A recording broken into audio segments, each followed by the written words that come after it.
Hey, what up? And welcome to another episode of Code Red. Where there's smoke, there's fire. And I'm your host, the Playmaker. And we have a very, very special guest in the building. Young Tweezy, OG Tweezy, the Mayor of Milwaukee. What's up? Code Red, baby. Say It's up that. and it's stuck. Let's get to it. Hey, man, I got a lot of questions I want to ask you. Is that all right? Shit, let's go. Let's get to it. All right, let's get right to it. Take it from the beginning. Well, I grew up on Columbia Park, 13th H Straight Thing Lane. And I went to Hopkins after school. It was a dude outside, and I thought he was cool. Actually, gave me a ride home. And the man ended up taking me behind the church right on Titonia and like Chambers. Took my shoes, whooped my ass, and made me walk home in the snow. So it all started there, right there on Locust, Chambers, Zulu. Okay. Where did the name You Said It develop? You said it came from my son Shaq. When he was a kid, he used to always say, "You said it, you said it." So I was like, "Fuck it, I'm gonna make You Said It records," because before You Said It, it was Trump Tight Records, because I came out with the Trump Tight in 1996. But my entertainment lawyer, Lyndon Mitch, was like, it was a conflict because somebody had that name out of town and they was trying to sue me. So I ended up coming up with a new name, and that was a You Said It. I ended up getting it patented, you know what I'm saying? And we rolled with the You Said It because that's what my son Shaq, my first son Shaq, used to always say as a kid. You Said It Records doubled down as one of the most famous candy shops of the 90s. Yeah. Off of 28th and Burleigh. Yeah, 2813 was Burleigh. If they know, they know, right? Yes, sir. You Said It Records and Pitbull Studios. Okay. What inspired you to even go in business like that? Well, I had did a burglary in Missouri, and I ended up getting caught. I had shot a rock through the window at a Nike outlet, and the police station was behind the Nike outlet, and I ended up getting arrested. They ended up I ended up hiring Tim Joyce. He was the biggest lawyer in Missouri, and I ended up getting 5.5 years probation. So I did 5 years on the street and got revocated. They ended up sending me to prison. I was working for 15 cents an hour. My phone calls was 10 cents a minute.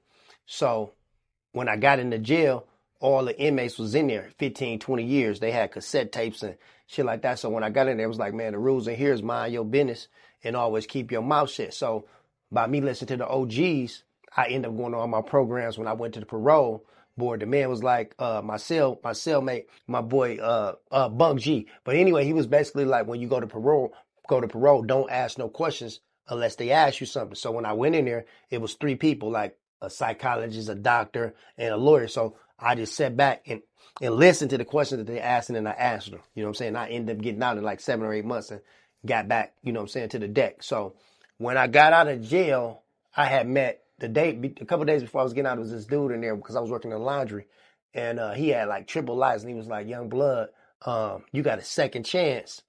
And he said, "I ain't never getting out of here." So when I got out, I promised myself, I said, the life of crime ain't a friend of mine, and I was done hustling. So I ended up going up to 6 at All Stars, and he ended up taking me to Chicago to get the shirts, the blunts, the scales, like everything, the V-necks, the T-shirts, so I should ride around Milwaukee to 45, 26, to Monroe, everywhere, and pop my trunk and sell my clothes out the car. So I had borrowed my girlfriend's car, and I turned it to a Walgreens. So 3 months later, after I got out of jail, I ended up meeting Mike Hawthorne, and he ended up calling me and saying I can get the store in Burleigh because my friend Chauncey, he had sold somebody in the hood on 28th Street some fake dookies. And they ended up coming back busting all the windows out. And he already had a doctor for a wife, so he really didn't need the money. He was just doing it probably because he loved to do it. But he was like, "Little dog, you can get the stove." So I kept the stove for about 7 years. I put a studio in there because I love music. So everybody would come there and record Cash Ball, Vault, Money Eyes, rest in peace to Money Eyes, and all the superstars in Milwaukee. And I just wanted to work for myself, you know what I'm saying? So that's how that You Said It shit came about. Yeah, I remember I had a store, and the first time you came in there, you was like, "Man, I'm about to open me a store." No bullshit. And I was like, "Tweezy, you can do it." And next thing you know, hey, I looked at him and said, "You said it." No bullshit, but it's so crazy, like back then, and it's like really like you was ahead of your time, because it's like to be around you was like so motivational and so inspirational because it's like you wasn't the type of brother that would have a plug and hide it. If you wanted to see a brother win, you would give him the plug and also give him some inspiration for him to get him some game and give him some game and also let him get him some money. So it's like when you had that ghetto celebrity t-shirt, like all the superstars and all the ghetto heroes used to wear it. And I was like, damn, like who is this dude that got all these niggas wearing this shirt? So it's like crazy, like to go back then, you know what I'm saying? I talked to you the other day. I was like, bro, you got to put all these ghetto celebrities in that shirt. And you was like, you got to wear it. So I'm like, man, hell yeah, because I used to remember Beat Boy Productions downtown when them niggas had the feline suits and the snakeskin Nike suits and all that. Them niggas was really like the first niggas doing custom shit in town. And then when you came with the clothing shit and then took me over there to your store on North Avenue, I'm like, damn, a black man, you know, got his own shit. Like that shit was just inspirational to me. Yeah, a lot of people think we just start doing this, Tweezy. Nah, we've been doing this many moons, man.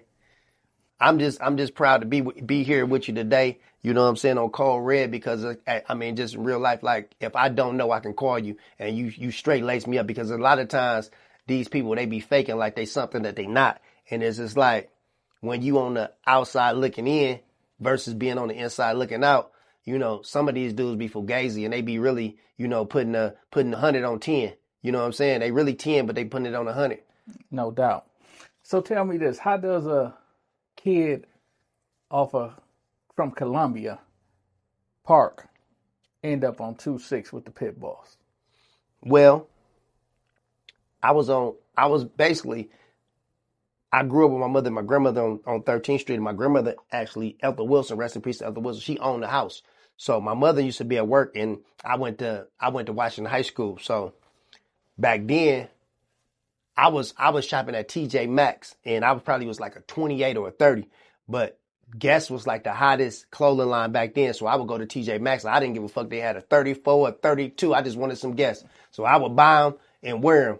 You know what I'm saying? So I seen the pit boss at Washington High School on the bus stop, and loving music, like to back then, Eric B and Rakim was the shit. Heavy D, Run DMC, LL Cool J, Eric B and Rakim, and I used to see him at WNOV. I used to back in the day I was listening to 860 WNOV in the box. So I had walked from 13th Street up to WNOV and I met Homer Blow.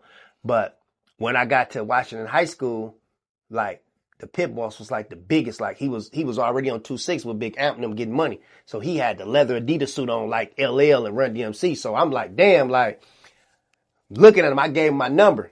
And he, at that time, he was staying with his mother on 26th Street, mother house, and he had a room in the basement. So I called him about 3-4 times. I'm like, damn, this nigga gave me the wrong number. So one day it picked up. He like, man, pull up. So I pulled up, and shit, I ain't never left to this day. Yeah, Titus Pitts, man, pit boss, man. Rest in peace. Yes, sir. He was a real good dude, man. Pit Boss Studios, Hookahs by Tweezy. Everything I did ever since I met him, when he was in prison, when he did 15 years, he was on 20th and Burleigh. He's still at Hookahs by Tweezy right now on the big billboard behind where everybody do they interviews and shit like that. J Mane them just did one, and Tay Savage, they just did an interview. Shout out to Tay Savage and J Mane. That's the whoop. That's the whoops. Yes, sir. Hey, Tweezy, you truly a one of one, man. I remember early 90s, wintertime. I guess you and the pit boss had just got a drop top Rado. It was December. And y'all had y'all skull caps on and the top down. Hey, when I got the store on Burleigh, you said it records. My first car I had bought a red Audi. It was a hard top. The second Audi I bought on 28th and Burleigh, 2813 was Burleigh, you said the records, was a blue drop top. So I used to always go to Frank Car Wash right there on 36 in Burleigh. And when I got the car wash, it'd be winter. I just dropped the top. I was so happy to have a drop top. I always wanted a drop top. I would park that motherfucker outside when it's snowing outside, boss. So I would get that motherfucker clean and waxed. And man, them motherfuckers, man, I tell you, man, just growing up in the hood, man, it's like, man, to start up with nothing and end up with something, boss, that's a cold feeling, boss. Man, you definitely the Hustler of the Year award for 30 years straight, man. If no you ask me, because I done witnessed you do so many things, you know, so many ways, man. I could tell so many stories. I always tell a story about how I was at my cousin Rock house and you pulled up with the little chick and cuz was like, watch this. Hey Rock, if you listen to this, you remember this story. Shout out to my nigga Shamrock. Hey, you told Tweezy you bet him $1,000 that he wouldn't jump off the top porch. And he snatched the money out your hand and dived head first and rolled on the ground and looked up and told the chick, come on down. Let's go, baby. Let's go, baby. That's what he said, man. No bullshit. Hey, I had to jump out that window for that G. That's two stories, man. I didn't give a fuck. I couldn't leave that money on the floor. I grabbed my bitch, let's go. Shit, I got that money. I was happy as a sissy with a bag of dicks. Kiss my ass. Hey, man, I couldn't believe my eyes. Shit, it's true. Yeah, I know. And there's so many stories I can tell that'll let people know that you've been doing this for a long time.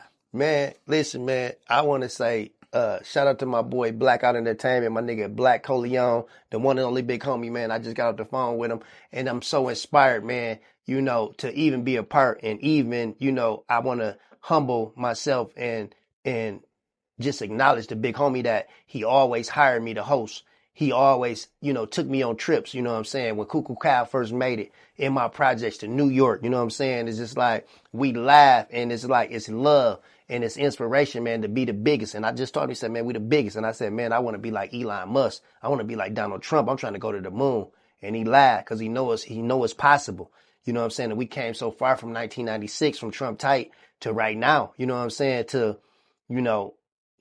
even, and I tell people when a lot of things I forgot, Kay, but it's like, when I think about it, I'm so inspired to be bigger. I got Grove Hero up at the shop right now in the Pineapple Later. Shout out to my boy Grove Hero. He shows so much love. Rest in peace to Dolph. You know what I'm saying? Shout out to Memphis. And it's just like, man, I kind of feel like we came a long way, but I feel like I got a long, long way to go because I come from 13th Street, but now I'm courtside Jumbotron Tweezy at the Bucks. So it's like now I'm $1,000 nigga, but I'm around millionaires and billionaires. Shout out to my cousin Corey Nettles. He grew up right on 13th Street with me, but he is the owner of the Bucks. So it's like a lot of people don't understand. We everybody that came up from Columbia Park, we are own men. Just because my cousin owned the Bucks, I don't ask him for no tickets. When I see him, I say, that's my rich cousin. He laugh and giggle. You know what I'm saying? But it's just like, man, we ain't looking for no handouts. We hustlers. We getting it out the mud. We starting out with nothing. You know what I'm saying? And zero below weather.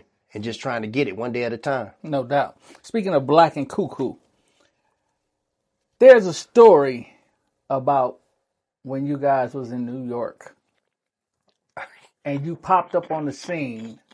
So Black tell the story all the time. Yeah. About they were standing there, Cuckoo, and Nelly, the Saint Lunatics.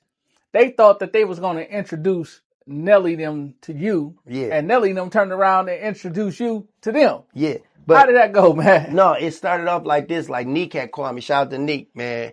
And Eternal Records. Shout out to Cuckoo. I'm so proud of Cuckoo, man. The recovery. He on the road doing big things, man. And it started off because Cuckoo made in my projects. I was so inspired. Steve-O, Infinite 4-5, Ralph Smalls. They had the checker tape. Shout out to 7. So I had Trump tight out at this time, so I thought I was the shit. I really was a hustler. I just loved music. I really wasn't a rapper. But, man, when I heard that checkerboard tape, I took it to Houston, to Draper. So, Small, Steve-O, shout out to Steve-O. They end up doing a deal, you know what I'm saying, for five or 600,000. I guess Smalls and Rav and Steve-O put up $500,000 and Draper put up $500,000. They did what they did. But make a long story short, the In My Projects came out. Shout out to Big Hank. So, I end up driving my Delta 88 to New York. So they was coming from Jamaica, somewhere out of the country. When I got to New York, they had limos lined up, boss. Neek hopped in the car with me. We drive down to the hotel downtown, go to gambling. The next day, Cuckoo, he on BET in the basement with Tigger. Black, me, Do It to Death, Steve-O, just a whole bunch of us. So I ended up in New York because of Cuckoo. You know what I'm saying? The Black. So we go to the BET Awards. We see RZA and the Wu-Tang. They coming on before Cuckoo. So they got California weed in New York. I buy a couple castles. I go outside leaving.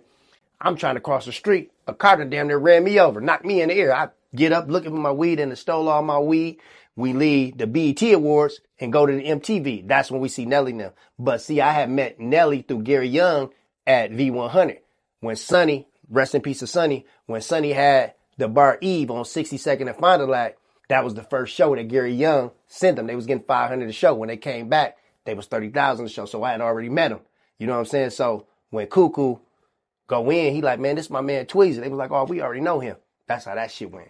And it was surprising to him, huh? It fucked him up. They couldn't believe it.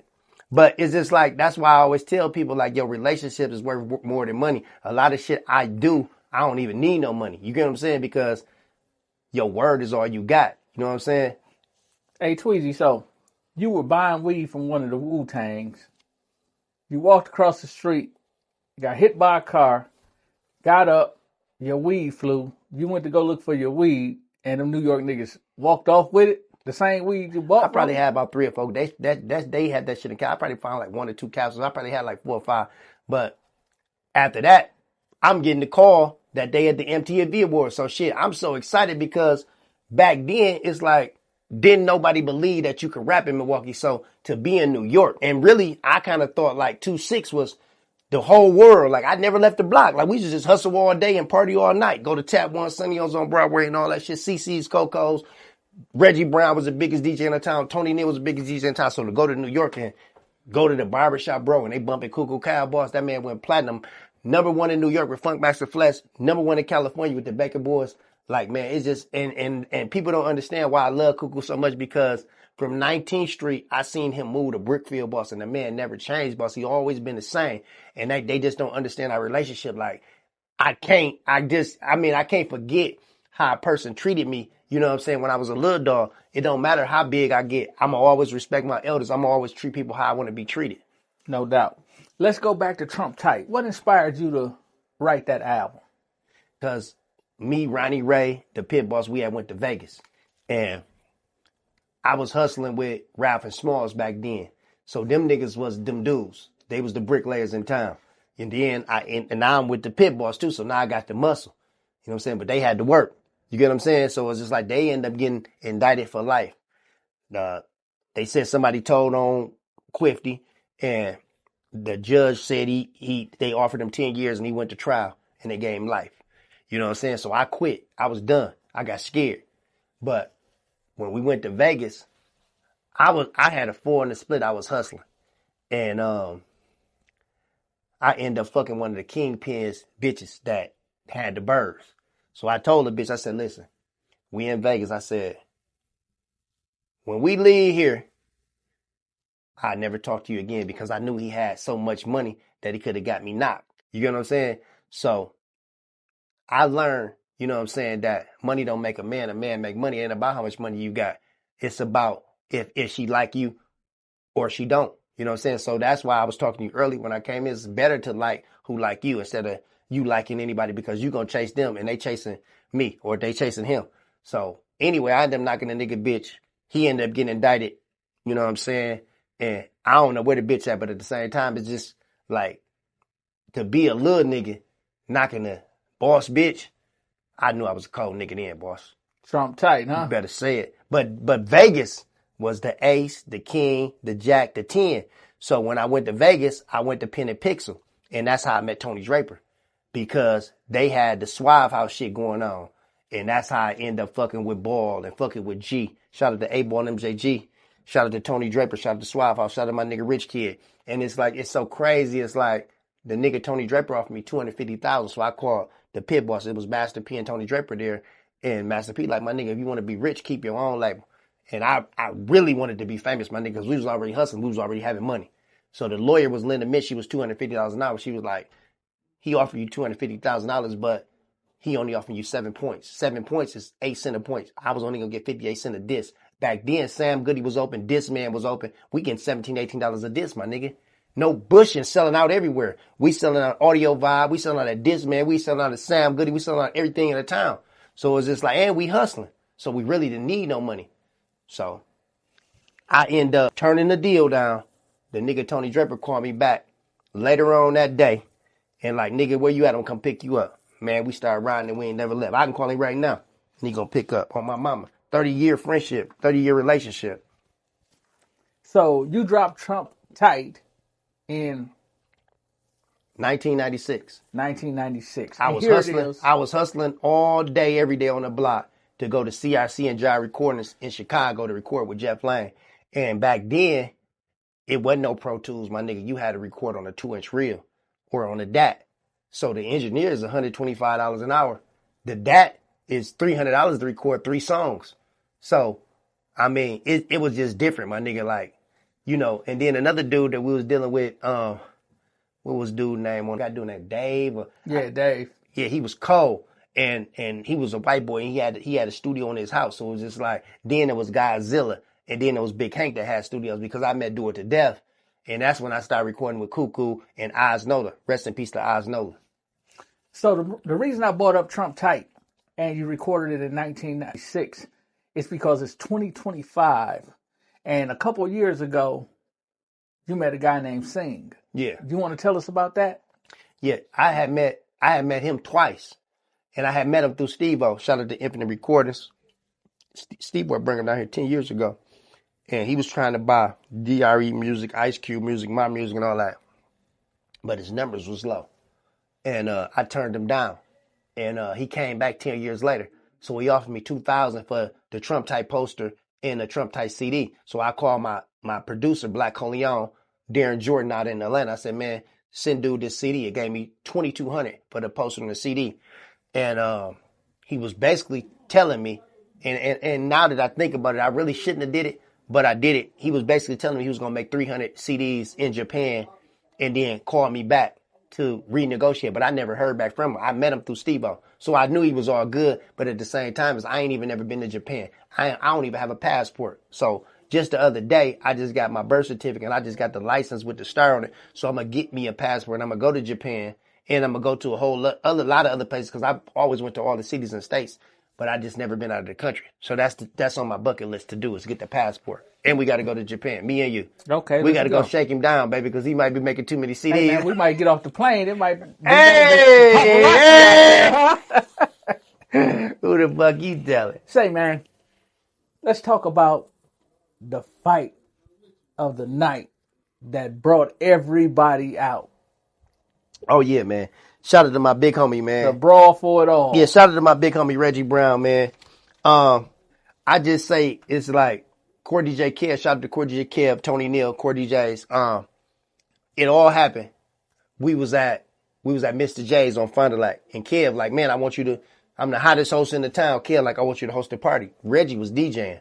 So I'm on the mic. I don't know if Kev had told him or not. So I'm on the mic. The man turned my mic down. So I pour champagne on him. He reach over and try to hit me in the head. I leave there. Kev call Craig and them up at Kiss and tell him, don't let Tweezy in there. I'm hosting the party up there. So the shit, I wake up in the morning, the shit done went viral. The shit everywhere. It go from there. Do It to Death call me. Steve-O call me.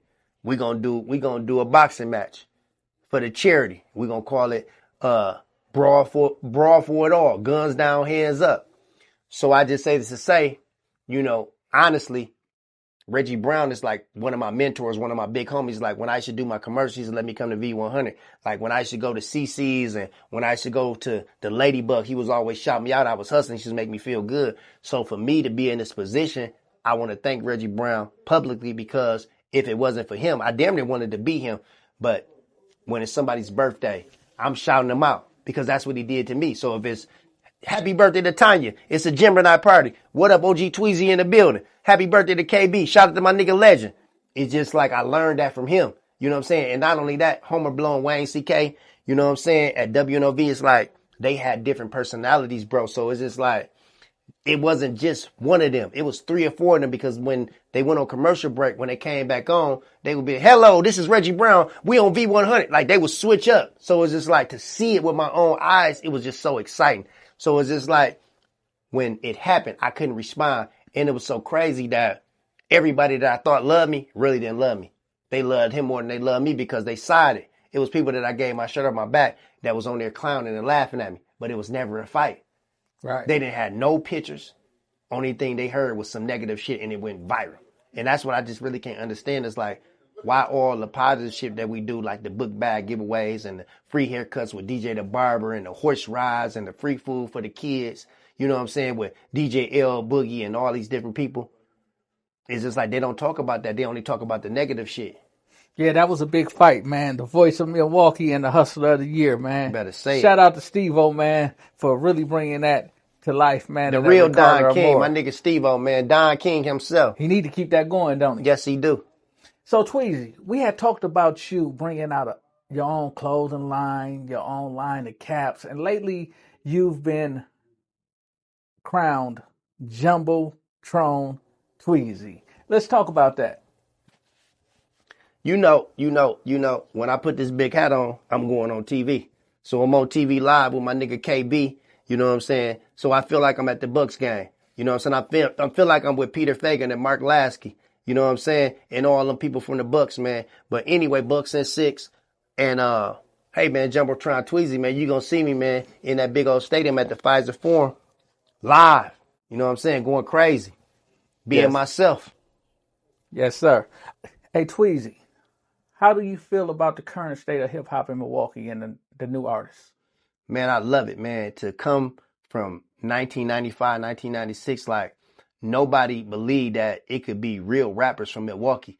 You know what I'm saying? So I went to hustling and spend my own money to drop the Trump tight and put it down. But for right now, you know what I'm saying, in Milwaukee, Wisconsin, like we really like the biggest. You know what I'm saying? Shout out to Maya P with the ferry. Shout out to Chicken P. That boy going crazy. You know what I'm saying? Shout out to Steve the Stoner. Shout out to Manny Fresh. Shout out to 54 Trey Baby. You know what I'm saying? Shout out to H1 the Great. Man, and all the other superstars that's putting it down, man. Y'all really make me proud to be from Milwaukee, man. And I love that shit, my nigga. No bullshit, man. Shout out to them young rap stars, man. All the rap stars, man. You know what I'm saying? SME, motherfucking tax free, nigga. You know what I'm saying? And all them niggas off the east side. And all the motherfucking rap stars, man, around this motherfucker, man. Ain't nothing but love from OG Tweezy, my nigga. No bullshit. Boom! Speaking of boom, man, you recently coined that phrase. What made you start doing it? I got a lot of phrases, but that one just caught. I don't know. I don't know what, I mean, everywhere I go, they say it. You know what I'm saying? So I just knew that was something that is really like a knockout punch. When I say boom, it's really hitting a nigga in the mouth. You know what I'm saying? Sometimes I can't hit him in the mouth, so I just hit him with that's like an exclamation point on whatever I'm saying. Like when I say boom, it's like I really mean it. You know what I'm saying? But I don't know what made me come up with it. I just started saying it, and I don't know. You know what I'm saying? I really don't know. Tweezy, you've been the only underground mayor I ever known. How do you feel when the city embrace other people to be proclamated as the mayor? Man, I could never forget, boss. Doc B, shout out to B-Boy Productions. I had just got out of jail.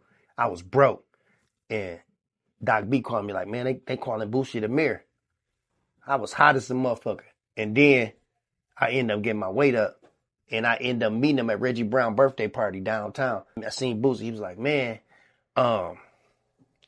man, Milwaukee supported me and with my own city didn't support me. So I was like, I was done with it. And then I ended up hooking up with Steve-O. I ended up buying a verse from him. We did the song. And it was like, I kind of felt like they loved him, you know what I'm saying? And there wasn't nothing I could do about it, you know what I'm saying? So I really had to accept it, you know what I'm saying? But then he just came here. He was just at Casablanca. I ended up getting the glasses from Tower, the Montes, giving them the glasses, giving them some Don Julio and some Rose. We chopped it up, made the video, you know what I'm saying? So me and Boosie all good. I just seen him on the picture with Cuckoo, you know what I'm saying? So it's just like, man, Milwaukee love him. And man, hey, man, they love me too, you know what I'm saying? But at the same time is when he put it down, he was so hot coming from Baton Rouge. And it's just like, man, you can't tell nobody who they like, just like you can't judge nobody. You know what I'm saying? I ain't got nothing but love for Boosie. Thank you for doing The World Is Yours with your boy OG Tweezy. You know what I'm saying? Hey, man, and when I see him, I be like, hey, man, what up, Mayor? And he go crazy. That shit geek him up. You know what I'm saying? I know he love Milwaukee for real. if you ain't supporting, you ain't important, man. A lot of niggas do a lot of talking, man. You know what I'm saying? But we really living this shit, man. Infinite 45, Hookahs by Tweezy. You know what I'm saying? You Said It Records, KB, Ghetto Celebrity. Nigga, it's up and it's stuck, nigga. We the biggest, nigga. Okay. Well, Tweezy, man, tell the people where they can find you at. Hey, man, OG Tweezy 414 on Instagram, Antoine Hogans on Facebook. Boom!